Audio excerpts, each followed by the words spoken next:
भिखारी ने बस लड़की की पीठ पर हल्की थपकी दी। अगले ही पल उसका शरीर नियंत्रण खो बैठा। उसने भिखारी का अनुसरण किया और 8 द्वार चिकित्सा कला का अभ्यास करते हुए अपनी जीवन शक्ति को एकत्र कर चांदी की सुई बनाई। फिर उसने सूखे पेड़ के तने पर एक ही वार किया। अप्रत्याशित रूप से वह प्राचीन वृक्ष जीवन से भर उठा और तेजी से बढ़ने लगा। तभी लड़की को एहसास हुआ कि जिसे उसने अपनाया था वह साधारण व्यक्ति नहीं बल्कि हजारों वर्षों से जीवित अमर था। उसके पास दिव्य शक्तियां थीं और उसका शरीर अविनाशी बन चुका था। किंतु हर 10 वर्ष में वह गहरी नींद में चला जाता और जब जागता तो स्मृति का एक हिस्सा खो देता। वर्षों बाद वह जीने का कारण तक भूल चुका था। जब वह हाल ही में जागा तो उसे घर लौटी युवती मिली। लड़की ने उसे फटे हाल वस्त्रों में जमीन पर बैठे देखा और भिखारी समझकर अपना अंतिम बन उसे दे दिया। उसने भूख से उसे खा लिया। लड़की को लगा वह घर से दूर है, इसीलिए उसे साथ ले जाने का प्रस्ताव रखा, पर जब उसने नाम और पता पूछा तो वह भूल चुका था। लड़की ने कहा यह मिलन भाग्य है और उसे घर चलने का निमंत्रण दिया। उसने उसे टोनी नाम दिया। उसकी दया से प्रभावित होकर वह जीने का कारण पा गया। लड़की उसे घर लाई, लेकिन पहुंचते ही उसकी चचेरी बहन ने ताने दिए। कहती कि वह परिवार की 8 द्वार चिकित्सा कला नहीं सीखती और अब अज्ञात भिखारी घर ले आई है जिससे परिवार की बदनामी होगी। उसने मांग की कि लड़की को घर से निकाल दिया जाए। तभी टोनी ने 8 द्वार चिकित्सा कला का नाम सुना और स्मृति जाग उठी। उसे याद आया कि उसने एक बार राक्षस से किसी को बचाया था और उसकी प्रतिभा देकर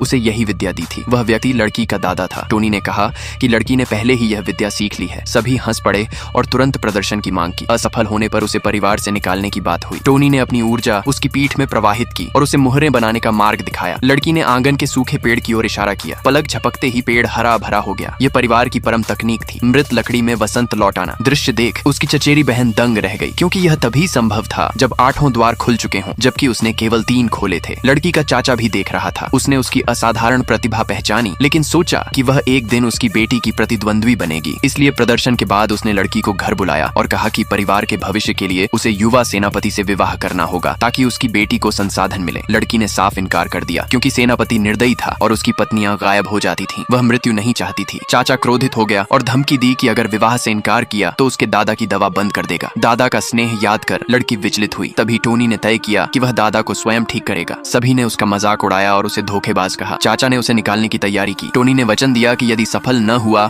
तो तुरंत चला जाएगा। चाचा ने शर्त रखी कि असफल होने पर लड़की को सेनापति से विवाह करना होगा। टोनी सीधे दादा के पास पहुंचा। उसने आस्तीन से धूप बत्ती निकाली और मंत्र पढ़कर जला दी। फिर उसे वृद्ध के मुंह में रखा। अगले ही पल असर हुआ। आत्मा पुल पर वृद्ध ने टोनी को मार्गदर्शन करते देखा और पहचान लिया कि वही उसका गुरु है। उसका शरीर आनंद के आंसुओं से भर गया, पर आसपास के लोग समझे कि वह धुएं से घुट रहा है और भी अधिक टोनी को धोखेबाज मानने लगे। वे लड़की को सेनापति के घर खींचने को तैयार हुए। तभी सेनापति स्वयं अपने सैनिकों संग भीतर आ धमका।